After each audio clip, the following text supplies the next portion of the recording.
Vous avez obtenu votre acceptation ou votre admission dans une université au Canada.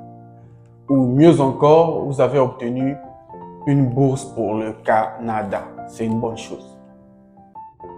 À présent, quelles sont les procédures à faire une fois que tu as obtenu ton admission? Beaucoup de vidéos sur YouTube montrent comment demander ou comment faire sa demande de bourse ou d'inscription, mais peu vous montrent les procédures à faire après avoir obtenu votre admission. Dans cette vidéo, je partage donc avec toi en détail, étape par étape, les procédures à faire une fois que tu as obtenu ta bourse. Je t'invite donc à rester jusqu'à la fin de la vidéo pour ne rien rater si tu veux avoir ton visa ou ton permis d'études pour le Canada. Générique.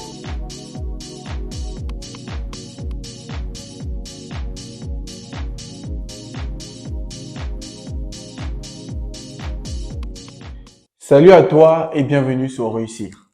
Moi, c'est Luc Nzengi, étudiant, entrepreneur et investisseur. Sur cette chaîne, je partage avec toi les astuces, conseils et secrets pour réussir ton projet d'études, gérer tes finances et travailler sur ton développement personnel. Aujourd'hui, je t'invite donc à t'abonner à la chaîne, à activer la cloche de notification pour ne rien rater sur nos prochaines vidéos. Nous allons voir donc dans cette vidéo les procédures à faire une fois que tu as obtenu ton admission ou ta bourse pour le Canada. Il est vrai qu'on retrouve plusieurs vidéos sur comment demander sa bourse sur ma chaîne principalement, mais aujourd'hui on va voir qu'est-ce qui vient juste après. Tu as obtenu ta bourse, mais félicitations.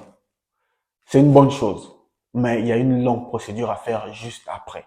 Et dans cette vidéo, je vais donc partager avec toi ce que tu dois faire étape par étape. Je vais partager avec toi l'écran de mon téléphone pour que tu puisses toi aussi voir comment ça se passe.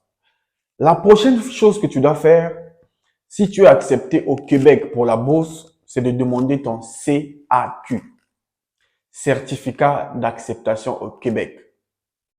C'est un document qui est demandé pour ceux qui veulent aller étudier au Québec. Pour ça, tu te rends sur Google. Je partage avec toi l'écran de mon téléphone pour qu'on puisse voir ça ensemble. Tu vas sur Google, tu écris demande CAQ. Simplement, tu écris juste demande CAQ et tu vas tomber sur la première page qui s'affiche. Le premier site qui s'affiche, c'est Gouvernement du Québec. Tu appuies dessus. Une fois que tu appuies sur le lien, comme je le montre sur mon écran, il est écrit « Présenter une demande de sélection temporaire pour étudier au Québec ». C'est la même chose que le CAQ. Donc, pour obtenir un certificat d'acceptation du Québec pour étudier, vous devez présenter une demande de sélection temporaire pour études en ligne. Donc, là, vous retrouvez tout ce qu'il faut pour demander votre CAQ. Là, on vous dit que le point 1, c'est préparer votre demande. Pour ça, vous aurez besoin de votre passeport, vous aurez besoin de votre lettre d'admission, les montants de la scolarité, les frais, parce que vous devez payer les frais de scolarité, 3 000 $ si vous avez la bourse, une carte bancaire. Donc, pour payer les frais, il faut une carte bancaire. Donc, c'est ça la carte de crédit bancaire. Et ils disent aussi s'il y a lieu, les coordonnées complètes de votre prise en charge. Si c'est vos parents qui vont vous prendre en charge, vous devez avoir les informations les concernant. Vous devez aussi remplir les informations sur vos représentants, donc vos pères, si c'est un grand frère, vous devez les avoir. Tout est écrit sur le site. Vous pouvez aller, comme je vous l'ai dit, vous allez avoir toutes les infos. Donc, vous allez demander votre CAQ sur le lien. Vous allez descendre juste ici. Vous allez appuyer sur accéder à la demande de sélection temporaire. C'est là que vous allez demander votre CAQ. Vous appuyez dessus. C'est simple. L'avantage avec le Canada, c'est que tout est simple, tout se fait en ligne. Même la demande de visa se fait en ligne. Donc, vous arrivez sur cette page, vous remplissez tout ce qui est demandé ici. Du point 1 jusqu'au point 12, vous remplissez. Je ne peux pas remplir parce que je ne demande pas, mais je vous montre le site. Vous arrivez, première des choses, vous créez votre profil. Là, c'est écrit, créez votre profil, nom, nom de famille, vous remplissez les informations vous concernant. Une fois que vous remplissez, la prochaine chose qu'ils vont vous demander de faire, c'est d'envoyer vos documents. Parce que vous avez demandé votre CAQ, il faut maintenant envoyer les documents justificatifs, donc la bourse, tout ce qui va avec. Pour cela, vous allez descendre ici. Accéder à Arima. Le site Arima, c'est le site où tu vas envoyer tous tes documents. Vous pouvez demander, vous pouvez vous renseigner sur tout ce qui concerne la demande de votre CAQ sur ce site. C'est officiel et c'est gratuit pour accéder au site. Mais pour le CAQ, vous devez payer 100 dollars canadiens, je pense. Ça dépend. Donc, vous arrivez sur le site Arima, vous mettez vos identifiants. Si vous êtes sur la liste d'attente, vous attendez jusqu'à ce que le site se libère. Une fois que vous accédez, vous envoyez les documents qu'ils ont demandés. Voilà, ça c'est la première des choses. Vous avez fini de demander votre CAQ. Il faut donc demander le visa, qui est le permis d'études au Canada. Parce que quand vous obtenez le visa, c'est automatiquement votre permis d'études. Une fois que tu as demandé ton CAQ, pour ce qui concerne les gens qui sont acceptés au Québec, la prochaine chose, c'est de demander ton visa, qui est ton permis d'études au Canada. Et ça se fait en ligne là aussi. Pas besoin d'aller dans une agence pour le faire. Donc, pour cela, tu vas sur Google. Je vais aussi partager l'écran de mon téléphone avec vous pour vous montrer comment ça se passe. Donc, vous allez aller sur Google. Vous écrivez « Demande permis d'études Canada ». Aussi simple que ça. Vous appuyez sur ça, vous arrivez ici. Vous allez voir là où c'est écrit « Canada.ca », permis d'études, présenter une demande. Vous cliquez dessus. Rien de plus facile. Vous arrivez sur le site officiel du gouvernement canadien. Une fois que vous êtes sur le site officiel, vous avez toutes les infos. Là encore, pas besoin d'être accompagné. Vous êtes intelligent, vous êtes majeur, vous savez lire, vous lisez. Préparez vos documents. Vous devez préparer votre lettre d'admission, préparez tout ce qu'il vous demande ici, une lettre explicative. À vous d'aller voir. Je vous montre comment faire. C'est à vous d'aller vous renseigner, lire. Vous avez le site officiel, comment demander. Donc, pour demander, vous venez jusqu'en bas ici.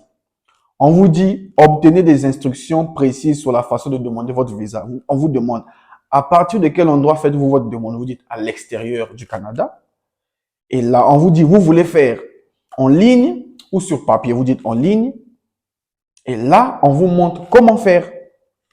Étape 1, assurez-vous d'avoir tout ce dont vous avez besoin. Étape 2, lisez le guide d'inscription. Étape 3, préparez vos réponses pour l'outil en ligne. Étape 4, informez-vous sur les frais. Étape 5, créez votre compte. C'est là que vous allez créer un compte. Là, il y a même un lien. Vous allez créer votre compte pour demander votre visa. Donc, tout en bas ici, c'est écrit « Créer un compte pour ouvrir une session ». Vous cliquez là-dessus et vous arrivez là pour demander votre visa. Tout se passe ici. Bon, moi, je ne demande pas le visa encore, donc je ne peux pas aller jusqu'à la fin. Mais le site est là. Je vous ai montré la procédure. C'est sur ce site-là que vous allez demander votre visa. Et si vous avez des difficultés, ils ont dit précédemment là qu'il y avait un guide pour vous montrer comment faire. Donc, suivez ce guide-là et vous allez demander votre visa calmement. Une fois que vous demandez votre visa, l'État canadien ou l'ambassade du Canada va vous demander de passer des visites médicales. Vous devez préparer les frais pour ça. Je crois que c'est entre 320 dollars canadiens. Vous aurez les informations sur le site. Ils vont vous dire tout. L'avantage avec le Canada, c'est que c'est en ligne et les informations sont claires et nettes. Ils vont vous dire dans quel hôpital aller par rapport à votre ville. Vous allez passer vos visites médicales. Une fois que vous avez passé vos visites médicales, ils vont vous dire de faire la biométrie, les empreintes digitales. Ça aussi, vous allez le faire. Une fois que vous avez fait vos empreintes digitales, si, pour ceux qui n'ont pas des ambassades dans leur ville, l'ambassade se trouve dans une autre ville, ils vont vous demander là aussi d'envoyer votre passeport voie DHL. DHL, c'est une agence de voyage qui permet d'envoyer les documents peu importe dans le monde. Donc, une fois qu'ils ont fini de recevoir vos documents par DHL, une fois que vous avez envoyé, vous allez recevoir votre cachet du visa. Alors, un autre problème, si vous n'avez pas des parents au Canada et que vous voulez réserver une chambre ou un appartement, je vais aussi vous montrer dans cette vidéo comment faire. La meilleure chose à faire, c'est de prendre un logement temporaire pour 2 ou 3 mois. Et le meilleur site, c'est d'aller encore sur Google. Tout se fait en ligne. Tu écris Kijiji, Kijiji, et tu mets le nom de ta ville. Dans notre cas, on va mettre Kijiji, Québec. Tu arrives, le premier lien qui s'affiche, tu cliques là-dessus. Je vous partage l'écran de mon téléphone là encore. Et vous arrivez sur le site de Kijiji. C'est le site le plus connu pour les logements. Une fois que tu arrives dessus, tu cliques sur immobilier. À louer, location temporaire. Et là, vous arrivez là, vous faites vos demandes et là, vous avez tous les logements disponibles si vous voulez prendre un logement temporaire. Et vous faites votre demande, vous faites les démarches avec la propriétaire de la maison et vous allez recevoir votre papier du voyage pour le logement. Voilà. Donc, le site, c'est Kijiji. Une fois que vous avez demandé votre visa, vous avez votre permis d'études, vous avez les documents de votre logement au Canada, il faut donc acheter le billet d'avion. Là, vous vous apprêtez à aller au Canada. Donc, pour acheter le billet d'avion, vous n'avez pas besoin d'être accompagné. Vous savez comment ça se passe. Mais une autre étape vous attend. C'est l'étape de l'agent de l'immigration canadienne à l'aéroport. Quand vous quittez votre pays jusqu'au Canada, tout se passe bien. Mais vous arrivez à l'aéroport de votre ville au Canada, peu importe où vous arrivez, vous allez passer un entretien avec l'agent de l'immigration. Là encore, pas de stress. Tout se passe bien. Il n'y a rien de difficile. Si vous avez bien fait les choses, tout va bien se passer. Quelles sont les questions qu'il va vous poser l'agent de l'immigration? Il va juste vous demander vos documents, votre passeport, il va voir vos documents si c'est vrai. Il va vous demander des questions sur votre école. Où est-ce que vous avez été accepté? Si c'est une bourse, vous répondez. Dans quelle école, dans quelle formation? Vous êtes censé le savoir. Il va aussi vous poser des questions sur votre logement. Vous allez dire que j'ai une location. Il va vous poser des questions sur votre motivation. Il va vous poser des questions sur votre garant financier. Vous répondez facilement.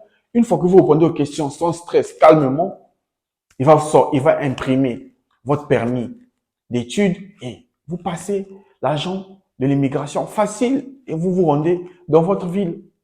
Voilà un peu les procédures qui se font après avoir obtenu votre admission ou votre bourse. J'espère vraiment que cette vidéo vous a aidé et que vous allez réussir votre procédure seul, sans vraiment avoir besoin de passer par une agence. Si tu as des questions, prends le temps de les poser dans les commentaires et je prendrai le soin de vous répondre personnellement. Si tu as aimé la vidéo, n'hésite donc pas à liker la vidéo et à partager massivement autour de toi, car ça peut toujours aider. Je t'invite aussi à t'abonner à la chaîne et activer la cloche de notification pour ne rien rater sur nos prochaines vidéos. Quant à moi, je te donne rendez-vous au prochain numéro. Salut!